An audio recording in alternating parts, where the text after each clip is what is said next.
किसी भी परिस्थिति से घबराओ मत। आत्मविश्वास से कोई बड़ी तलवार नहीं है जो कि परिस्थिति जैसे पत्थर को काट सके। अगर तुम्हें तुम्हारा आत्मविश्वास 100 गुना बढ़ाना है तो तुम्हें आज के इस रहस्यमयी और मजेदार कहानी को ध्यान से सुनना होगा। तो उस कहानी की शुरुआत कुछ इस प्रकार होती है। पहली कहानी आत्मबल अर्थात हमारी आत्मा यानी हमारा विश्वास, जिसके बल पर हम प्रत्येक कार्य को करने की क्षमता रखते हैं और उसे करना प्रारंभ करते हैं। जिसके पास आत्मबल की कमी होती है वह किसी विशेष कार्य को शुरू करने से पहले घबरा जाता है क्योंकि उसका साहस एकत्र नहीं हो पाता और उसे कार्य को शुरू करने में बहुत सारी परेशानियां नजर आती हैं। वहीं आत्मबल होने पर व्यक्ति को किसी भी चीज की परेशानी नजर नहीं आती, वह अपने कार्यों को करने में सफल रहता है। जब भी आत्मबल से परिपूर्ण व्यक्ति को कोई परेशानी या समस्या का सामना करना पड़ता है तो उसके दिमाग में उस समस्या के निवारण के लिए कुछ न कुछ अच्छे विचार आ ही जाते हैं। इसलिए आत्मबल के बल पर व्यक्ति प्रत्येक समस्या का सामना आसानी से कर लेता है। जब भी हम किसी कठिन समस्या में फंसे रहते हैं तो आत्मबल के सहारे हम उस समस्या का निवारण भी कर पाते हैं। इसलिए एक सफल व्यक्तित्व के लिए आत्मबल होना अत्यंत आवश्यक है। जब हमारे पास आत्मबल होता है तो हमें कार्यों को करने के लिए खुद पर विश्वास होता है। हम अन्य लोगों की सहायता की जरूरत महसूस नहीं करते। जब हम अपने कार्य को बड़ी बेफिक्री से करते हैं तो हमारे सभी कार्य संपन्न हो जाते हैं, जिसका मतलब हमारे पास आत्मबल नाम की चीज है। आइए आत्मबल से जुड़ी एक किसान की सच्ची घटना का ध्यान करते हैं। किसान का आत्मबल। एक किसान शहर से बहुत दूर एक घाटी में रहता था। इसके पास करीब 1 एकड़ जमीन थी जिससे उसका साल भर का गुजारा आसानी से हो जाता था। उस किसान का वक्त भी अपने खेतों की देखरेख में बहुत अच्छे तरीके से कट जाता क्योंकि उसके परिवार वाले भी खेतों में किसान का सहयोग करते। किसान को अपने खेतों में अनाज उगाने के लिए ज्यादा परेशानियों का सामना नहीं करना पड़ता। किसान और किसान का परिवार हमेशा ही खुश रहता था। इसका कारण उसके खेत में होने वाली अच्छी खासी फसल थी। किसान जरूरत के हिसाब से साल भर के लिए कुछ अनाज अर में रख देता और ज्यादा अनाज वह अपने घोड़ दौ में लाद कर दूर शहर पहुंचाकर बेच देता। उससे आने वाले पैसों से वो अपनी जरूरत का अन्य सामान खरीद लेता। उसका साधारण सा जीवन अच्छा ही गुजर रहा था कि एक साल कुछ ऐसा हुआ जिससे किसान का सारा जीवन गड़बड़ा गया। उस साल जब किसान ने अपने खेतों में गेहूं बोना प्रारंभ किया तो आसमान में बहुत ही अच्छे बादल गरज रहे थे। किसान द्वारा जब पूरे खेतों में बीज बोए गए तो तुरंत कुछ देर पश्चात हल्की फुल्की बारिश भी होना प्रारंभ हो गई। इस कारण उसका आत्मबल भी बढ़ गया क्योंकि किसान के अनुभव से इस बार उसके खेतों में बहुत ही अच्छी फसल उगेगी। परंतु वक्त के प्रहार के कारण किसान के साथ ठीक किसके विपरीत हुआ, क्योंकि जब किसान की फसल पकने के लिए तैयार हो गई ठीक उसी वक्त आसमान में फिर वही काले बादल मंडरा रहे थे जिन्होंने विशाल रूप लेकर आसमान से ओले गिराने शुरू किए। किसान के देखते ही देखते उसके सारे खेतों में फसल धारा सही हो गई और किसान बहुत दुखी हो गया। किसान ने अपने खेतों में फसल बोने के लिए बहुत मेहनत की और अंत वक्त में उसकी सारी फसल नष्ट हो गई थी। उसके इस साल का गुजारा करने के लिए कुछ भी नहीं रहा, परंतु उसका आत्मबल इतना मजबूत था कि उसने हिम्मत नहीं हारी। किसान के पास जो अगले वर्ष फसल बेचकर पैसे आए थे उसने उनका उपयोग करके अपने आत्मबल के कारण खेत से सारी फसल हटाकर उन खेतों में आलू बो दिए क्योंकि वह सीजन ही आलू बोने का था। किसान फिर से अपने खेतों में गेहूं होता तो उसे कम से कम 4-5 महीनों का इंतजार करना पड़ता, परंतु किसान ने आत्मबल के दम पर एक सही निर्णय लिया। किसान इन 4-5 महीनों में आलू की फसल को तैयार करके उन्हें बेच देगा और आलू की फसल के बाद वह फिर से अपने खेत में गेहूं बो देगा। इस प्रकार किसान अपने आत्मबल के कारण बुरी परिस्थितियों का सामना कर पाता है और फिर से एक अच्छा भविष्य बना लेता है। सीख, हम आत्मबल के होते हुए प्रत्येक समस्याओं का सामना बड़ी ही आसानी से कर पाते हैं। इसलिए हमें हमेशा कार्य को करते वक्त धैर्य और आत्मविश्वास रखना चाहिए। इस कारण हमारा आत्मबल बढ़ पाता है क्योंकि हर एक समस्या का कोई ना कोई हल होता है, बस उसे ढूंढने की जरूरत पड़ती है जो आत्मबल के होते हुए मिल ही जाता है। अब यहाँ एक मुख्य प्रश्न आता है कि हम किस तरह अपने आत्मबल में वृद्धि कर सकते हैं। इस प्रश्न के जवाब में अब हम इस वीडियो में अपना आत्मबल बढ़ाने के लिए कुछ महत्वपूर्ण बातों पर गौर करेंगे जिन्हें जानकर आप आसानी से अपना आत्मबल बढ़ा सकते हैं और एक सफल व्यक्तित्व की कल्पना कर सकते हैं। कोई भी व्यक्ति अपना आत्मबल कैसे बढ़ाए? यदि हमें अपना आत्मबल बढ़ाना है तो हम चाहे किसी कार्य को करते करते 100 बार असफल हो जाए, लेकिन उसे फिर भी पूरा करके ही छोड़ना चाहिए, क्योंकि ऐसा करने मात्र से एक तरफ हमें हमारी असफलताओं से सबक और अनुभव मिलता है, साथ ही जब हम किसी असंभव प्रतीत होते कार्य को अंत में कर ही लेते हैं तो हमारे आत्मविश्वास में कई गुना वृद्धि हो जाती है। इस कारण हम प्रत्येक कार्य को आसानी से कर पाते हैं। यही कारण है हमारे आत्मबल को बढ़ाने के लिए हमें कभी भी किसी कार्य को करते वक्त हार नहीं माननी चाहिए। भले ही हम उस कार्य को करते करते असफल हो जाए, लेकिन एक न एक वक्त ऐसा जरूर आता है जब हम उस कार्य को बड़ आसानी से कर पाते हैं। पहला विचार, जब भी हम खाली बैठे रहते हैं हमें कुछ ऐसे कार्य करने चाहिए जो हमें आते ही नहीं, क्योंकि ऐसा करने से हमारे वक्त का सदुपयोग तो होता ही है, परंतु उस कार्य को करने से भी हमें बहुत कुछ सीखने को मिलता है। यदि हम उस कार्य को बिना सीखे ही पूरा कर ले तो हमारा आत्मबल बढ़ जाता है, उसकी कोई सीमा नहीं रहती। संक्षेप में कहें तो जब हम किसी कार्य को सफलतापूर्वक कर पाते हैं तब हमारा आत्मबल बढ़ता है, और हमें अपने आत्मबल को बढ़ाने के लिए भी प्रत्येक कार्य को तब तक करना चाहिए जब तक हम उसमें सफल न हो सके। यह ऐसी कुछ चीजें हैं जिनसे हमारा आत्मबल बढ़ता है। पहला विचार, हमें असफल होने के बाद भी हार नहीं माननी चाहिए। दूसरा विचार, प्रत्येक असफलता स्वीकार करनी चाहिए। तीसरा विचार, जब तक सफल नहीं होते तब तक किसी भी कार्य को छोड़ना नहीं चाहिए। चौथा विचार, हर वक्त कुछ न कुछ सीखते रहना चाहिए। पांचवा विचार, सफल लोगों की जीवनी पढ़नी चाहिए। छठा विचार, खुद की मेहनत पर विश्वास होना चाहिए। तो अब चलिए जानते हैं हम अपना आत्मबल कैसे बढ़ाएं। अपना आत्मबल बढ़ाने का सबसे बड़ा और सरल उदाहरण है अपनी पसंद के कार्यों को करना, जिसके कारण हम अपने आत्मबल को बढ़ा सकते हैं, क्योंकि इससे एक तो हम अपने पसंद के कार्यों को बड़ा आसानी से कर पाते हैं, जिससे हमारा मन प्रसन्न रहता है, और यदि हम अपने पसंद के कार्यों में ही सफल हो जाते हैं तो हमारा आत्मबल बढ़ने लगता है। हम उस क्षेत्र में अपनी रुचि दिखाने लगते हैं। पसंद के कार्यों को करने में आत्मबल अत्यधिक तेजी के साथ हमारे मन में समाहित होने लगता है, जिससे दूसरे कार्यों को करने में भी हमें आसानी महसूस होती है। साथ ही अगर हम अपने कार्य क्षेत्र में ऐसे लोगों की मदद करते हैं जो अपने कार्यों को करने में असफल रह जाते हैं तो हमें दुगनी प्रसन्नता होती है। हमारी प्रसन्नता ही मुख्य कारण है जिसके कारण हमारा आत्मबल बढ़ सके। दूसरा, हमें हमेशा अपनी असफलताओं को भी स्वीकार करना चाहिए, क्योंकि जब हम एक बार असफल होते हैं तो दूसरी बार हमें उस कार्य को सुधारने का मौका मिल पाता है। इसके कारण वह कार्य पहले से बेहतर हो जाता है और हमारा मन अत्यधिक खुश होने लगता है। हमें अपनी खुशी के साथ साथ अन्य लोगों की खुशी का ध्यान देना चाहिए, क्योंकि कभी कभी हम अपनी खुशी के लिए अन्य लोगों को नुकसान पहुंचा देते हैं। फिर हमारा मन भी उन लोगों के दुखों को देखकर अत्यधिक दुखी हो जाता है। इसलिए हमें अपने कार्यों को करने वक्त हमेशा यह ध्यान रखना चाहिए कि हमारी छोटी छोटी खुशियों के लिए किसी अन्य लोगों को दुख न पहुंच सके। तीसरा, हमारा सबसे ज्यादा आत्मविश्वास तब बढ़ता है जब हम किसी कार्य में असफल होने के बाद सफल होते हैं। लगातार सफलता से हमें अनुभव मिल सकते हैं कि हमें किस प्रकार सफल होना है, परंतु जब हम असफल होने के बाद सफल होते हैं तो हमारा आत्मविश्वास बढ़ जाता है और हम नए कार्य को करने की जिज्ञासा जताते हैं। सीख, हमें इस कहानी से यह सीख मिलती है कि अपना आत्मबल बढ़ाने के लिए अच्छे से अच्छे कार्य में ध्यान देना चाहिए। प्रत्येक कार्य पूरा करने का लक्ष्य रखना चाहिए। जब हम किसी कार्य को पूरा करते हैं तो तुरंत उसके पश्चात हमें खुद पर विश्वास होने लगता है, जिसके कारण हमारा आत्मबल भी बढ़ता है और हमें हमारी आत्मा द्वारा आत्मसम्मान भी मिलता है, जिससे हम आने वाले समय में और भी अच्छे कार्यों के लिए प्रेरित होते हैं। तो दर्शकों, चलिए अब हमारे दूसरे कहानी की शुरुआत करते हैं। दूसरी कहानी, आत्मविश्वास पर कहानी। जादुई तलवार। आश्रम में आज फिर से तलवारबाजी सिखाई जा रही थी और रोज ही की तरह धीरेंद्र अपने अंदर के डर के कारण तलवार नहीं चला पा रहा था।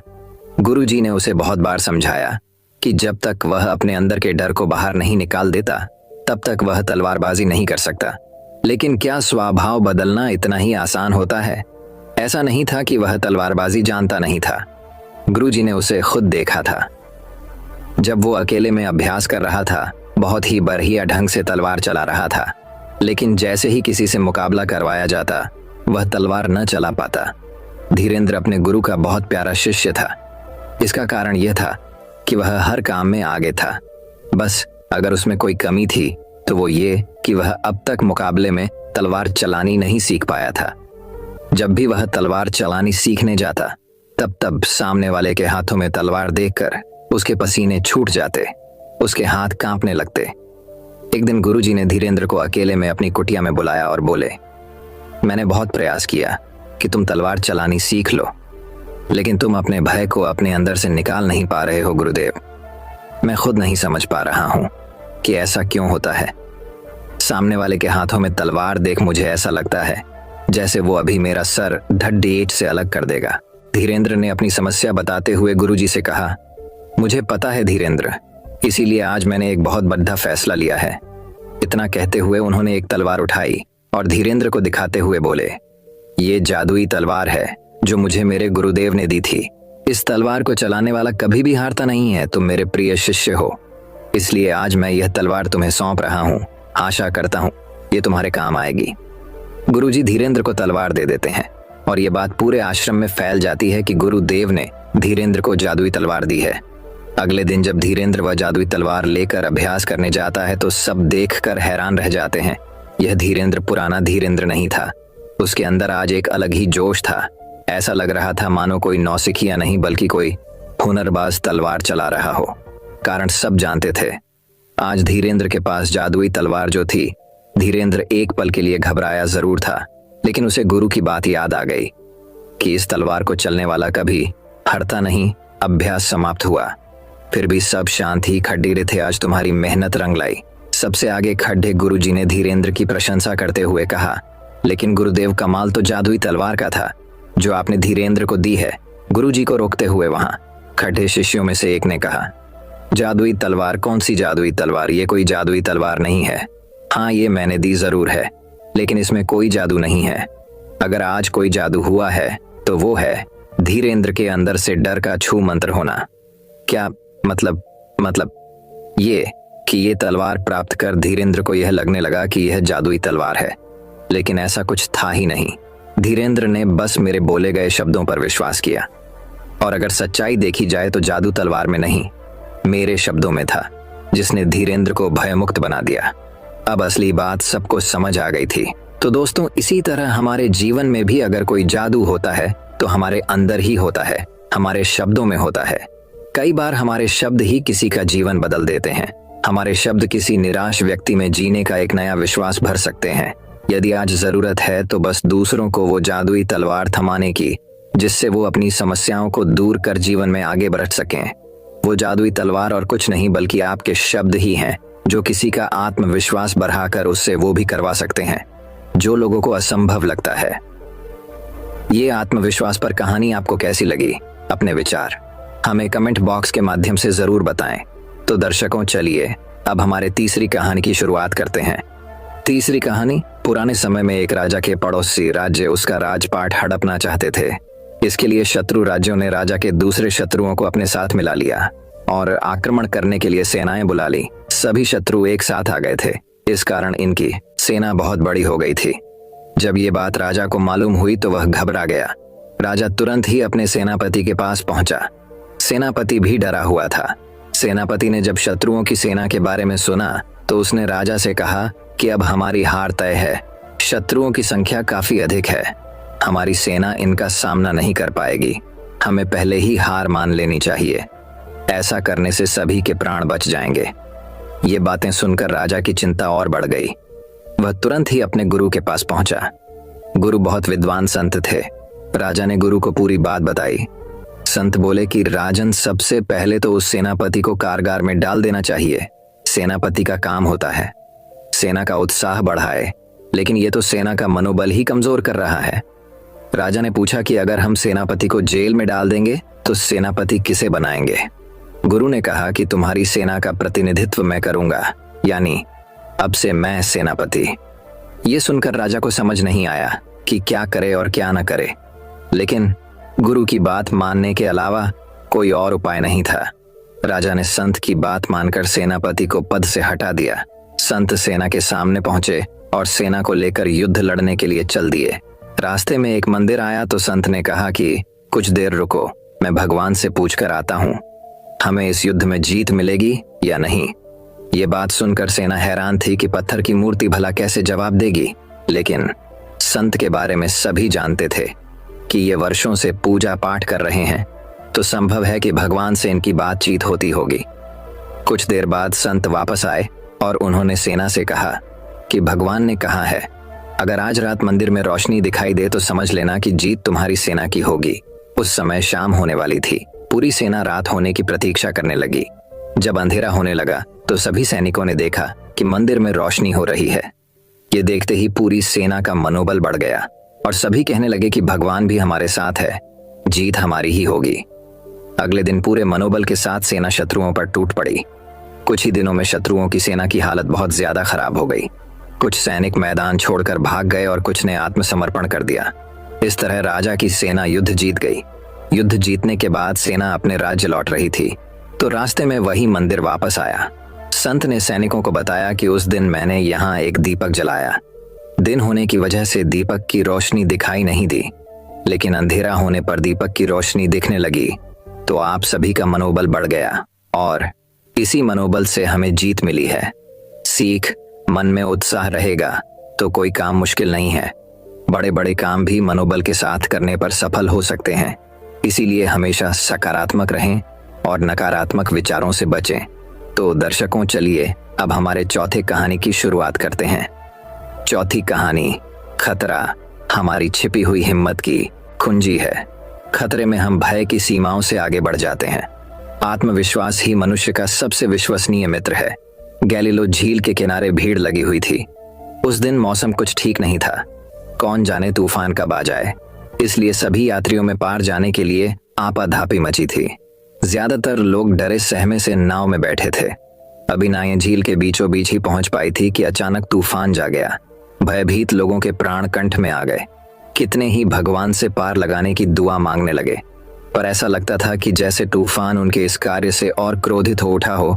तूफान का वेग निरंतर बढ़ता ही जा रहा था और अब तो झील का पानी भी कोलांचे मारने लगा था। सभी नावें बुरी तरह थरथराने लगीं। धीरे धीरे लहरों का वेग बढ़ता चला गया और अब पानी नावों के भीतर भी आने लग गया था। सभी यात्री अनहोनी की आशंका से भीतर तक कौप उठे। औरतें और बच्चे रोने लग गए। कोई कोई तो अपना अंतिम समय जानकर ईश्वर को याद करने लगे। इधर मल्लाह नाव को संभालने में ही अपनी पूरी ताकत खत्म किए जा रहे थे, पर नावें थी कि किसी भी तरह से मचलना बंद नहीं कर रही थी। कोई भी आदमी ऐसा न था जिसके उस खौफनाक मंजर को देखकर रोंगटे न खड़े हो गए हों। पर उस घनघोर तूफान और निराशा के निविड़ अंधकार के बीच एक व्यक्ति ऐसा भी था जो नाव के एक कोने में बिल्कुल शांत सोया पड़ा था। ऐसा प्रतीत होता था जैसे उसे दुनिया जहान की कोई खबर ही न हो। सभी की आंखें एकटक उसे ही देखें जा रही थीं। पास बैठे लोगों ने उसे झिंझोड़ कर जगाया और उससे सारा माजरा कहा। सब सुनकर उसने लोगों से कहा, तो फिर इसमें घबराने की बात क्या है? तूफान तो अक्सर आते हैं, कभी कभी नाव भी डूब जाया करती है और इंसान भी मरते ही हैं। तुम लोग इतना क्यों डर रहे हो? नाव पर बैठे सभी लोग उस विचित्र आदमी की बात सुनकर सुन रह गए। किसी के मुंह से एक शब्द न निकला। उन्हें बहुत डरा हुआ देखकर फिर उस अलमस्त पाथरी ने कहा, दोस्तों, तुम्हें आखिर किस बात का भय है? तुम क्यों इस बात पर यकीन नहीं करते कि यह वाकन थोड़ी ही देर बाद शांत पड़ जाएगा? यकीनन तुम लोगों ने तूफान की ताकत को विश्वास की ताकत से भी ज्यादा बड़ा मान लिया है। अगर तुम्हें यकीन है तो यह तूफान इसी क्षण शांत हो जाएगा। डरे सहमे लोग एकटक उसका मुंह निहार रहे थे और वह अद्भुत यात्री बिल्कुल शांत और अविचल खड़ा था। सहयात्रियों पर एक तीक्ष्ण दृष्टि डालकर उसने अपनी आंखें बंद की और अपने अंत में उमड़ते विश्वास के सागर में उतारकर आदेश देते हुए कहा, शांत हो जाए अल्हड़ तूफाना। और इसी के साथ एक महान आश्चर्य घटित हुआ। वह भीषण तूफान जिसकी गर्जना से झील का पानी बल्लियों उछल रहा था और जो सभी नावों को लील जाने को बेताब था, अब बिल्कुल शांत पड़ गया था। नार्वे भी बिल्कुल स्थिर हो गई थीं। सभी लोगों की जान में जान आ गई। उनकी मुख मुद्रा से ऐसा प्रतीत हो रहा था जैसे कि आज उन्हें एक नया जीवन मिला हो और इसके साथ साथ उनके होंठों पर झलक रही थी उस अजनबी और अद्भुत मुसाफिर के प्रति श्रद्धापूर्ण कृतज्ञता जिसने आज उन्हें मझधार में डूबने से बचा लिया था। सभी लोगों के सोए हुए आत्मबल को जगाने के उद्देश्य से उस महापुरुष जीसस क्राइस्ट ने कहा, भाइयों, कैसी भी मुश्किलें क्यों ना आए, जिंदगी में कभी हौसला मत खोना। हमेशा याद रखना, किसी भी तूफान की ताकत तुम्हारे विश्वास की शक्ति से ज्यादा बढ़कर नहीं हो सकती। अपने दिल से हर तरह के डर को निकाल कर फेंक दो, तभी तुम आगे बढ़ सकते हो। सिर्फ तभी तुम खुद को जिंदा रख सकते हो, वरना मुसीबतों के तूफान तुम्हें कभी चैन से न जीने देंगे। धैर्य रखो और विश्वास की प्रचंड शक्ति से उनका डट कर मुकाबला करो, और फिर वे तुम्हारे देखते देखते ऐसे ही गायब हो जाएंगे जैसे अभी अभी यह तूफान शांत पड़ गया। पीड़ा अस्थायी होती है, लेकिन हिम्मत हार जाना स्थायी होता है। तो दर्शकों, चलिए अब हमारे 5वें कहानी की शुरुआत करते हैं। 5वीं कहानी, आत्मविश्वास को बनाकर रखिए, ऊंचाइयां आपके कदम चूमेंगी।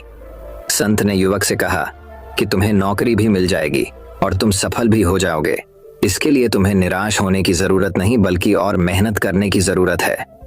युवक ने कहा कि मैं किसी योग्य नहीं हूँ। एक नगर में एक युवक रहता था। वह वर्षों से जमकर मेहनत करता आ रहा था।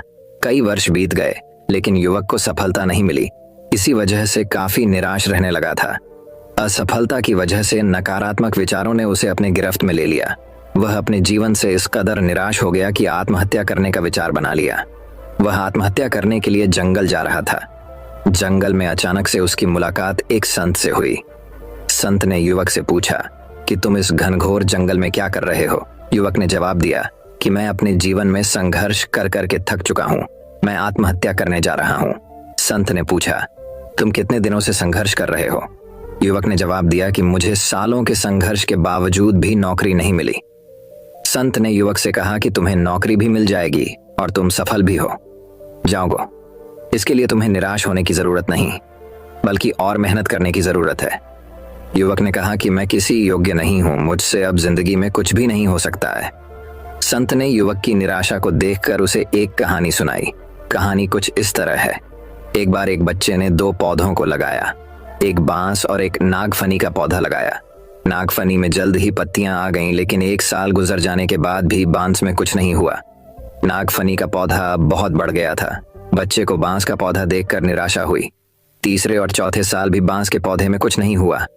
अब बच्चा पूरी तरह से निराश हो गया, लेकिन कुछ दिन बाद बांस के पौधे में अंकुर फूटे और देखते ही देखते बांस का पौधा बहुत बड़ा हो गया। बांस के पेड़ को अपनी जड़ों को मजबूत करने में 4 से 5 साल लग गए, तब जाकर बांस का पौधा बड़ा होना शुरू किया। संत ने युवक से कहा कि अभी आपके संघर्ष का समय है, पहले अपने जड़ों को मजबूत बनाओ, फिर देखो परिणाम क्या होगा। जैसे आपके जड़ मजबूत हो जाएंगे, आप बड़े से बड़े तूफान से टकरा जाएंगे। यह बात युवक को समझ आ गई। वह पुनः संघर्ष